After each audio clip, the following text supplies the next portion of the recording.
things start getting crazy around you. Yeah. And my 24th birthday was coming on August the 24th, and I said, this is going to be a big one. And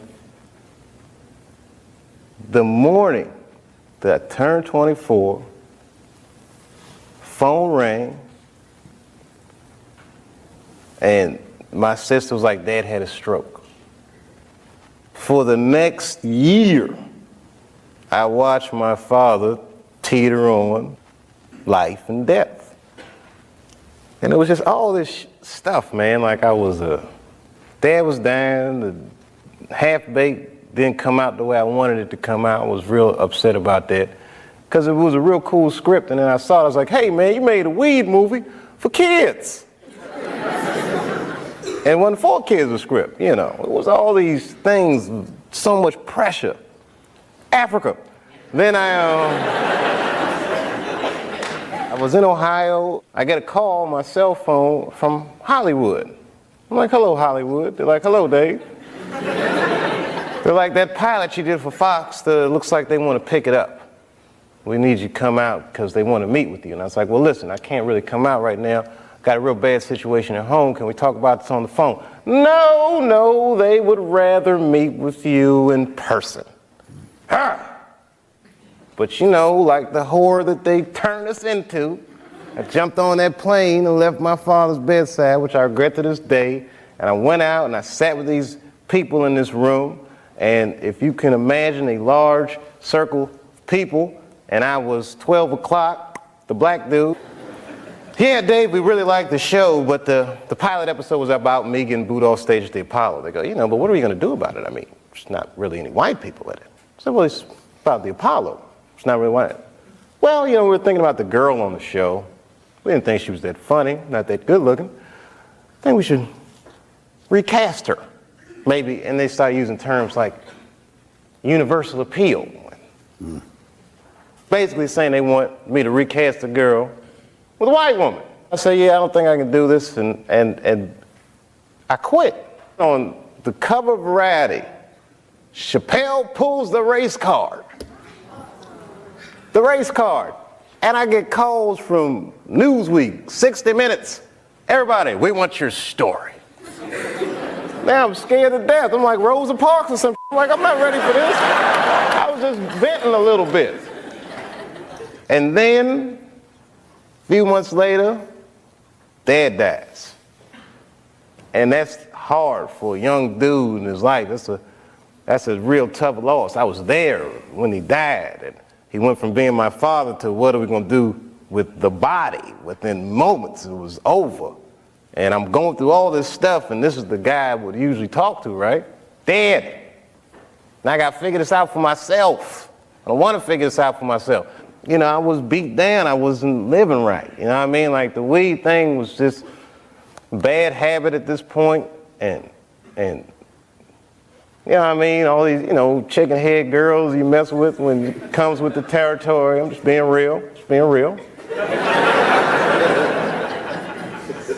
Just wasn't living right, man. I didn't feel good. And the stand-up stuff was just some angry stuff. It was just like I was kind of bottoming out. But when my dad died, because I've been commuting back and forth to Ohio so much, that's when I bought the farm, which I called the you Hollywood farm. Did you stay in Yellow Springs for a while? I live there to this day. I live there to this day. I'm raising my kids there. Look, man, at that point in your life, it's something so real in contrast to what Hollywood is, a very powerful illusion. And when your dad died, it kind of just broke the spell, like, oh, this is bullshit. Look, I've been spending so much time doing this.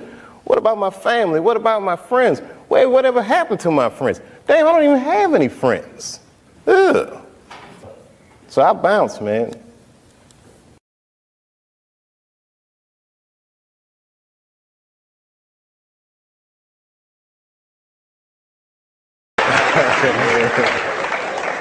When Martin Lawrence was in that chair, we talked about Blue Streak. I love that dude. He played a role in your life, I believe. How do you feel about him as a person and as an artist? Martin Lawrence is the guy that showed everybody you can make it from D.C. to Hollywood.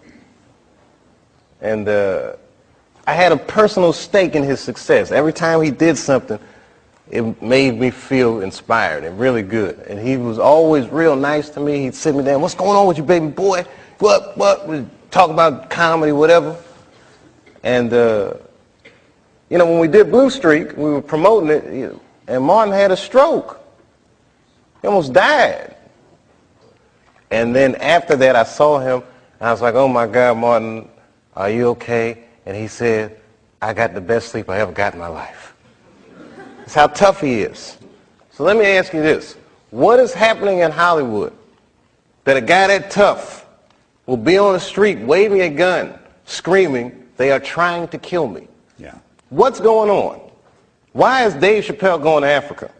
Why does Mariah Carey make a $100 million deal and take her clothes off on TRL? A weak person cannot get to sit here and talk to you. Ain't no weak people talking to you. So what is happening in Hollywood? Nobody knows. The worst thing to call somebody is crazy, is dismissive. I don't understand this person, so they're crazy. That's bullshit. These people are not crazy. They're strong people. Maybe the environment is a little sick.